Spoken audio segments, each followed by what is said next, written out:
Assalamu alaikum. Today we are going to discuss about 10 spoken rules and আমরা চেষ্টা করব সবগুলোর এক্সাম্পল সহ একটু ভালো করে বোঝার জন্য এবং this video is for the beginners who wants to uh, learn English but যারা একটু প্রো তাদের জন্য এই ভিডিও না।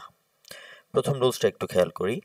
লেখা আছে সাবজেক্ট প্লাস ভার্বের present simple or base form, অর্থাৎ প্রেজেন্ট ফর্মটা হবে। আচ্ছা, একটা এক্সাম্পল লক্ষ্য করি। আই ইট রাইস, আমি ভাত খাই। এভরিডে, এটা একটা অ্যাডভার্ব। আমরা এটার দিকে বেশি ফোকাস না করে জাস্ট দেখি যে আমি ভাত খাই প্রতিদিন। শি সিংস বিউটিফুলি, সে সুন্দরভাবে গান গায়। তাহলে আমাদের রুলসটা ছিল কি, সাবজেক্ট প্লাস ভার্বের প্রেজেন্ট ফর্ম, পাশাপাশি ওটা এক্সটেনশন বা অবজেক্ট থাকতে পারে। হ্যাঁ, ভার্বের প্রেজেন্ট ফর্ম কি, আই ইট রাইস এভরিডে, আমি প্রতিদিন ভাত খাই। সে সিংস বিউটিফুলি, সে ভালোভাবে গান গায়। এখন এখানে ইটের জায়গায় যদি অ্যাট থাকতো তাহলে ওইটা পাস্টে হতো, আমি ভাত খেয়েছিলাম। এখানে সিং এর পরিবর্তে যদি স্যাং থাকতো, কি থাকতো, এই যে এই ওয়ার্ডটা থাকতো স্যাং, SANG, তাহলে কিন্তু পাস্টে হইতো, আমি গান মানে গাইতাম আর কি পূর্বে। তো এটার তিনটা ফর্ম যারা জানেন না, আমি যেহেতু বিগিনারদের জন্য বলছি, সেক্ষেত্রে আমি বলতে পারি যে সিং হচ্ছে প্রেজেন্ট ফর্ম, স্যাং হচ্ছে পাস্ট ফর্ম, আর পাস্ট পার্টিসিপাল ফর্ম হচ্ছে সাং। ঠিক আছে? আচ্ছা, এটা গেল।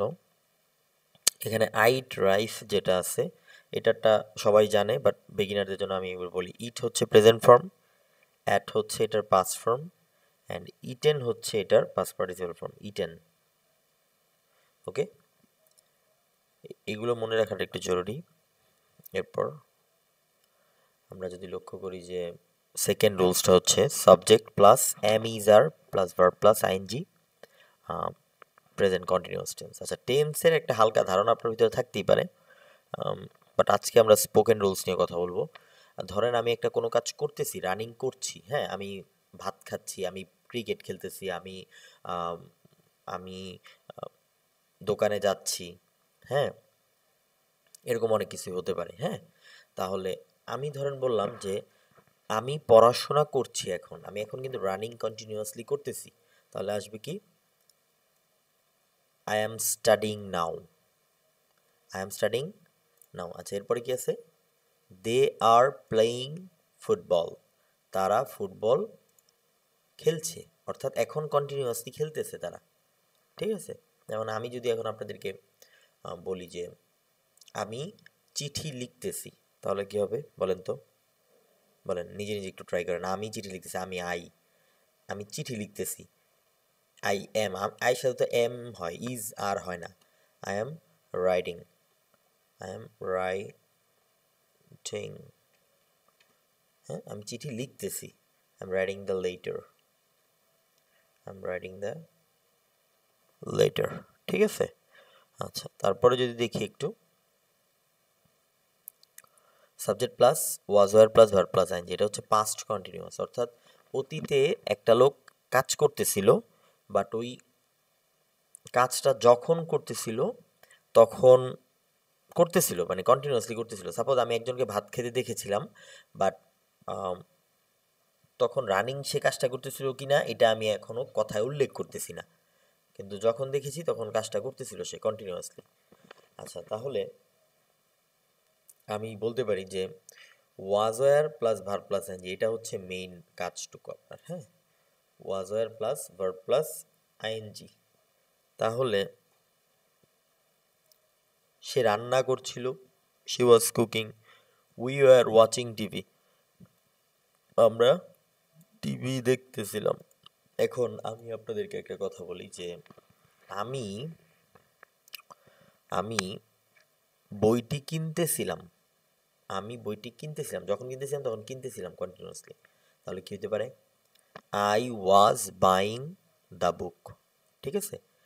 আচ্ছা, এবার আমি সফটওয়্যারটি চালাচ্ছিলাম, চালানো ইংলিশ হচ্ছে অপারেট, অপারেট, অপারেট, এই যে এই বানানটা অপারেট, হ্যাঁ। আচ্ছা, চালানো ইংলিশ হচ্ছে অপারেট।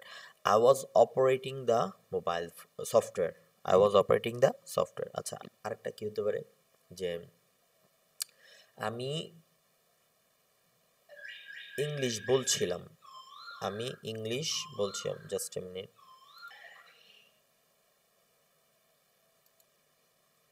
আচ্ছা, আমি এক্সট্রিমলি সরি, ভিক্ষুক আসছিল এই কারণে একটু ইয়ে হয়েছিল। তো এখানে সে রান্না করতেছিল, আমরা সে ইংলিশ বলতেছিল, এরকম হইতে পারে। শি ওয়াজ স্পিকিং ইংলিশ, হ্যাঁ। সে ইংলিশ যখন বলতেছিল তখন কন্টিনিউয়াসলি বলতেছিল। আচ্ছা, আরেকটা রুলস হতে পারে যে একটা কাজ আমি ভবিষ্যতে করব, তাহলে হতে পারে কি আমি করব উইল প্লাস V1। তাহলে আমি তোমাকে কল করব পরবর্তীতে, তাহলে পরবর্তীতে ইংলিশ কি লেটার, হ্যাঁ। আমি মানে কল করব, I will call you later. আমি তোমাকে সাহায্য করব, I will help you, I will help you. সে তোমাকে সাহায্য, সে আমাদেরকে সাহায্য করবে, হি উইল হেল্প আস। আচ্ছা, এখানে দুইটা রুল, দুইটা এক্সাম্পল আমি দিয়েছি। আরেকটা বলি যদি, যে আমি আমি ক্যাপ্টেন সিলেক্ট করব, I will select the captain, হ্যাঁ। আমি প্রজেক্টটা কমপ্লিট করব, I will complete the project. আমি কমপ্লিট মানে প্রজেক্টটা কমপ্লিট করব। আচ্ছা, এরপর এই যে হ্যাভ হ্যাজ প্লাস V3 এই ফর্মটা, এটা হচ্ছে কোনো একটা কাজ অলরেডি কমপ্লিট বাট বর্তমানে কমপ্লিট হয়েছে। কোনো একটা কাজ বর্তমানে আমি কমপ্লিট করে ফেলেছি, কাজটা কমপ্লিট করা ডান। যেমন আমি ভাত খেয়েছি, মানে যে খাওয়া শেষ কিন্তু এখন খাওয়া শেষ, সম্পূর্ণ কাজ বোঝায়, এই কারণে বলা হয় পারফেক্ট, প্রেজেন্ট পারফেক্ট। তাহলে হ্যাভ হ্যাজ প্লাস V3। যেমন আমি যদি বলি আমি গ্লাসটি ভেঙেছি, I have broken the glass, সে গ্লাসটি ভেঙেছে, he has broken the glass. আচ্ছা, স্পোকেনের ক্ষেত্রে you have to practise it by your mouth, মানে আপনার মুখ দিয়ে বারবার প্র্যাকটিস করতে হবে, বারবার প্র্যাকটিস। হ্যাঁ, এটা ইজি বাট বারবার প্র্যাকটিস করতে হবে, হ্যাঁ। আরও কিছু টেকনিক আছে, সেটা নিয়ে আমরা পরে কথা বলবো। যে আমি আমার হোমওয়ার্ক শেষ করে ফেলেছি, হ্যাঁ। তাহলে I have finished my homework, আমি হোমওয়ার্ক শেষ করে ফেলেছি। তারপর আছে কি he has gone to school, সে স্কুলে গিয়েছে, সে স্কুলে গিয়েছে। এরপর subject plus had plus V3, এটা হচ্ছে পাস্ট পারফেক্ট, অতীতে কোনো কাজ কমপ্লিট হয়েছে। এখানে এই যে আপনি এই জিনিসটার দিকে একটু তাকান, হি হ্যাড লেফট, সে চলে গিয়েছিল, বিফোর আই অ্যারাইভড, আমার পৌঁছানোর পূর্বে সে চলে গিয়েছিল। দেখেন, আমি কিন্তু পৌঁছিয়েছিলাম একটা টাইমে, নির্দিষ্ট টাইমে, কিন্তু এখন না, পূর্বে। ওইটার আগেই সে চলে গিয়েছিল। তাহলে কি আমার আগেই সে চলে গিয়েছিল, তাহলে অতীতে কোনো কাজ কমপ্লিট হয়েছিল, সেটা বোঝাতে আমরা পাস্ট পারফেক্ট টেন্স ব্যবহার করি। We had seen the movie before, আমরা আগেই মুভিটি দেখে ফেলেছিলাম। আচ্ছা, এরপর can, could, may, might, must, এগুলো হচ্ছে মোডাল ভার্ব। এই ওয়ার্ডটা খুব ইম্পর্টেন্ট। মোডাল ভার্ব কারা, হ্যাঁ, এই জিনিসটা আন্ডারস্ট্যান্ডিংটা খুব গুরুত্বপূর্ণ। মোডাল ভার্ব হচ্ছে can, could, may, might, must, এগুলো হচ্ছে মোডাল ভার্ব। এই মোডাল ভার্বের পরে সবসময় ভার্বের বেস ফর্ম হয়, ভার্বের প্রেজেন্ট ফর্ম হয়। আচ্ছা, এগুলো আমি একটু বলি, আগে আমি একটু মুখে বলে নিয়েছি। যেমন এই যে can, could, may, might, must, হ্যাঁ, এই জায়গাটা আমি একটু বলি। আই ক্যান, আমি পারি, আই কুড, আমি পারতাম, আই মে, আমি করতেও পারি, সামথিং এই টাইপের। আই মাইট, আমি যেতেও পারি, করতেও পারি, খেতেও পারি, এই টাইপের অর্থে। মাস্ট অবশ্যই, যেমন আমি বলি আই ক্যান ফিনিশ, আমি ফিনিশ করতে পারি। আই কুড ফিনিশ, আমি ফিনিশ করতে পারতাম। আই মে ফিনিশ, আমি ফিনিশ করতেও পারি। এই যে মে আর মাইটে কিন্তু এখানে আপনার সম্ভাবনাটা 50%। ক্যান মানে অ্যাবিলিটি, আপনি করতে পারেন, অ্যান্ড মে মানে করতেও পারেন, নাও করতে পারেন। That means if you have can, that means you are able to do the work, but if you have may, then you have 50% rate to do the work or 50% negative sense to do the work। তার মানে 50% করতেও পারেন, 50% নাও করতে পারেন। তাহলে মে, might, must, must মানে কোনো কিছু অবশ্যই করতে হবে, এরকম কিছু। যেমন I must do the work, আমাকে অবশ্যই কাজটি করতে হবে, হ্যাঁ, এরকম। তো এগুলোর পরে ভার্ব প্রেজেন্ট ফর্ম। এবার একটু এক্সাম্পলটা দেখি। ইউ ক্যান ডু ইট, তুমি এটা করতে পারো। You can write the letter, তুমি চিঠিটি লিখতে পারো। He can complete the project, সে প্রজেক্টটি কমপ্লিট করতে পারে, তার অ্যাবিলিটিকে বোঝাচ্ছে, তার অ্যাবিলিটিকে বোঝাচ্ছে, ঠিক আছে। আচ্ছা কিন্তু মাস্টের না, আমি যদি মে লিখতাম, এখানে কি লিখতাম, আচ্ছা আমি যদি এখানে মে লিখতাম,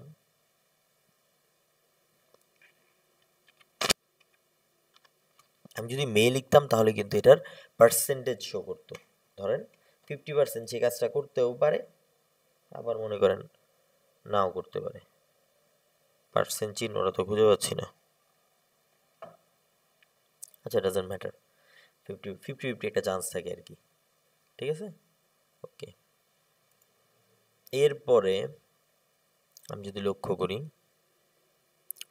শুড বা ought to, আমরা উচিত অর্থে ব্যবহার করি। হ্যাঁ, ought to কথাটা একটু ফর্মাল, শুড কথাটা ইনফর্মাল। তাহলে ফর্মাল ইনফর্মাল তো আমরা সবাই বুঝি, যে ধরেন আমি আমার বন্ধুর সাথে তো ইনফর্মালি কথা বলবো। হ্যাঁ, যেমন আমি আপনাকে একটা এক্সাম্পল দিই ফর্মাল ইনফর্মালের, এটা অফ টপিক, এই টপিকের আলোচনা না। ধরেন আমি আমার বন্ধুকে যদি বলি ওয়ান্ট শব্দটা, তুমি কি চাও, হোয়াট ডু ইউ ওয়ান্ট। কিন্তু আমি আমার টিচারের সাথে যখন কথা বলবো, হোয়াট ডু ইউ ওয়ান্ট না বলে আমি বলবো what do you would like to do. তাহলে ওয়ান্টের সিনোনিম হিসেবে আমরা কি ইউজ করতে পারি, উড লাইক টু ডু। এটা হচ্ছে একটা ফর্মাল ল্যাঙ্গুয়েজ, আর ওয়ান্ট হচ্ছে একটা ইনফর্মাল ল্যাঙ্গুয়েজ। হ্যাঁ, আমরা টিচারদের ক্ষেত্রে বা সম্মানিত মানুষদের ক্ষেত্রে উড লাইক টু ইউজ করি, কোনো একটা ম্যানেজার, ডিরেক্টর, এক্ষেত্রে আমরা উড লাইক, দেখবেন আপনি বিভিন্ন অ্যাপ্লিকেশনও দেখবেন আমরা উড লাইক টু কথাটা ইউজ করি, কিন্তু ওয়ান্ট কথাটা ইউজ করি না, কারণ হেড টিচারকে ওয়ান্ট দিয়ে আস্ক করা যায় না। আচ্ছা আমরা যাই, শুড মানে উচিত, ইউ শুড স্টাডি হার্ড, শুডের পরে ভার্বের base form, you should complete the project, you should write the letter, you should read the book, you should study more. আচ্ছা, we ought to respect our elders, আমাদের উচিত আমাদের বড়দেরকে সম্মান করা। We ought to do the work, আমাদের কাজটা করা উচিত। We ought to complete the টিমওয়ার্কটা আমাদের কমপ্লিট করা উচিত। আচ্ছা, এই যে 9 নাম্বারটা খুবই important, number 9 is very important, number 9 is very important. Number 9টা যদি খেয়াল করি, লেটস প্লাস ভার্ব, এখানে আপনি কোনো কিছু প্রস্তাব বা সাজেশন অর্থে বোঝাতে পারেন, যে চলো এটা করি, চলো ওটা করি। যেমন আপনি এক্সাম্পলটার দিকে খেয়াল করেন, লেটস গো আউটসাইড, চলো একটু বাইরে যাই, চলো একটু বাইরে যাই। লেটস হ্যাভ সাম কফি, চলো একটু কফি খেয়ে আসি, চলো একটু কফি খেয়ে আসি। আচ্ছা, হ্যাভ কথাটা নিয়ে একটু কথা বলতে পারি, যে হ্যাভের জায়গায় আমরা কিন্তু ইউজ করতে পারতাম আরেকটা জিনিস। হ্যাঁ, দাঁড়ান দেখাই, হ্যাভের জায়গায় আমরা ইউজ করতে পারতাম let's take some coffee, take হতে পারে। আমরা ইউজ করতে পারতাম let's drink some coffee, drink হতে পারে, গেট হতে পারে, get, let's get some coffee, get. আচ্ছা গেট, এই যে ড্রিঙ্ক, গেট, এগুলো আমরা ইউজ করতে পারি জেনারেলি, বিশেষ করে ড্রিঙ্ক কথাটা তো ডিরেক্টলি যায়, তারপরে গেট, টেক, এইভাবে আমরা হ্যাভ ইউজ করতে পারি। হ্যাঁ, এই হ্যাভ দ্বারা ওই কফি নেওয়াটাকেই বোঝানো হয়েছে, কফি খাওয়াটাকেই বোঝানো হয়েছে। হ্যাঁ, এখানে একটা চমৎকার কথা আমি বলি। হ্যাঁ, এটা অফ টপিকে বলতেছি। যেমন আমি যদি বলি আই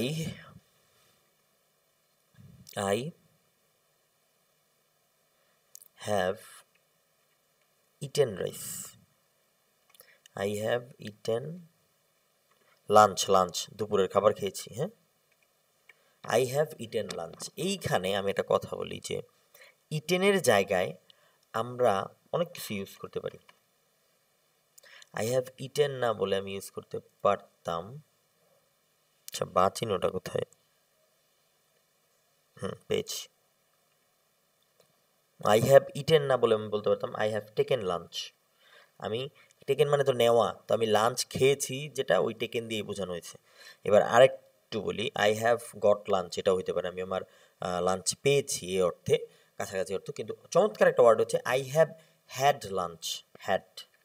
এখন অনেকেই প্রশ্ন করতে পারে, যেমন আই হ্যাভ ইটেন লাঞ্চ, এটা আমি মেনেছি। আই হ্যাভ টেকেন লাঞ্চ, এটা বলছি। আই হ্যাভ হ্যাড কোত্থেকে আসলো? এই হ্যাডটা হচ্ছে মেইন ভার্বের V3 ফর্ম, আর এই হ্যাভ হচ্ছে অক্সিলিয়ারি ভার্ব হিসেবে ইউজ হয়েছে। এখন বলতে পারেন যে লাঞ্চ আবার মানে খেয়েছি এই অর্থে, হ্যাঁ হ্যাভ দিয়ে আমরা এটাই বোঝাতে পারি আর কি। যেমন এই যে আপনি এই যে হ্যাভটা, লেটস হ্যাভ, এটা দ্বারা কি বুঝেছে? চলো কফি খাই, এই অর্থে আর কি। ঠিক আছে, একটা হচ্ছে লিটারাল মিনিং আর একটা হচ্ছে ইন্টারনাল মিনিং। আপনাকে এটা ইন্টারনাল মিনিংয়ে বুঝে নিতে হবে। এগুলো একটু আপার লেভেলের ইংলিশ, হ্যাঁ, ফর দ্য বিগিনার্স। ওকে, যাই হোক, আই হ্যাভ হ্যাড লাঞ্চ, এটা খুব smart English. I have eaten লাঞ্চের চেয়ে আই হ্যাভ হ্যাড লাঞ্চ একটু স্মার্ট ইংলিশ, ভালো স্মার্ট ইংলিশ।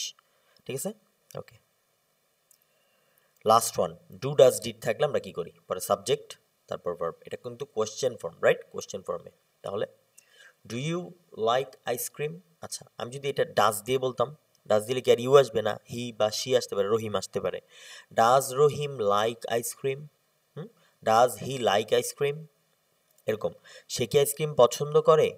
হ্যাঁ, আপনাকে মনে রাখতে হবে কোশ্চেন দুই ধরনের, একটা হচ্ছে ইয়েস নো কোশ্চেন আর একটা হচ্ছে স্টেটমেন্ট কোশ্চেন। তো ডু ইউ লাইক আইসক্রিম, এটার কিন্তু আনসারটা কি ইয়েস নো দিয়ে হয় না? ডিড হি কল ইউ, তোমাকে সে কল করেছিল, ইয়েস নো দিয়ে হয় না। এগুলো হচ্ছে এই যে ডিড ডু, এগুলো দিয়ে যারা কোশ্চেন করে এগুলোকে বলা হয় yes no type question, yes no type question. Question একটা আছে স্টেটমেন্ট টাইপ, যেমন হোয়াট ইজ ইয়োর নেম, এখানে আপনি ইয়েস নো দিয়ে আনসার দিতে পারবেন না। Why do you do the work, কাজটি তুমি কেন করেছো, এখানে আপনি ইয়েস নো দিয়ে আনসার করতে পারবেন না। এগুলো হচ্ছে স্টেটমেন্ট টাইপ কোশ্চেন। তো অনেক ক্ষেত্রে আমরা বলি না ইয়েস নো টাইপের question. Do you like me, do you hate him, do you study the book, হ্যাঁ, did you study the book, did Rahim go to the college, go to college, did Rahim write the letter, হ্যাঁ। আচ্ছা, এইভাবে অনেকে এই জায়গাটা ভুল করে যে ডিড থাকলে এটা কিন্তু পাস্টে, তো কল্ডও এখানে দিয়ে দেয়, ইডি দিয়ে দেয় না, এখানে ইডি হবে না, বিকজ ডিড থাকলে আপনাকে এই ইডিটা অ্যাভয়েড করতে হবে। ঠিক আছে, আবার ডাজ থাকলেও এখানে ধরেন ডাজ আছে, আমি একটা এক্সাম্পল দিয়ে বোঝাই দিই। ধরেন এখানে ডাজ আছে, এখানে তো ইউ তো থাকতে পারে না। ধরেন ডাজ কামাল, সরি একটু স্পেলিং মিস্টেক, যদিও প্রপার নাউনে কোনো ভুল নাই। ডাজ কামাল লাইক আইসক্রিম, তাহলে এখানে এস দিলেই ভুল, কারণ আপনি ডাজ দিয়েছেন, রাইট? আসবে না। এটাকে আপনি যখন ইনডিফিনিটে অ্যাসার্টিভে কনভার্ট করবেন, দেন আসতে পারে যে কামাল লাইকস আইসক্রিম, তখন ভার্বের সাথে আসবে, কারণ ডাজ তো উঠে যাবে, ইএসটা এখানে চলে আসবে। এই যে ডিড হি কল ইউ, এটার আপনি অ্যাসার্টিভে কনভার্ট করেন, মানে একদম স্টেটমেন্টে কনভার্ট করেন, হি কলড ইউ, ডিডের ইটিটা কলের সাথে অ্যাড হয়ে যাবে। তো আজকে এই পর্যন্তই, 10টা স্পোকেন রুলস নিয়ে আমরা কথা বললাম। একটু মুখে মুখে প্র্যাকটিস করতে হবে, আদারওয়াইজ স্পোকেন রুলস এত করে লাভ নাই। এত এক্সাম 10টা আপনি আয়নার সামনে দাঁড়িয়ে দাঁড়িয়ে নিজে নিজে বলবেন, এটাই আপনার প্র্যাকটিস হবে। ধন্যবাদ, আসসালামু আলাইকুম।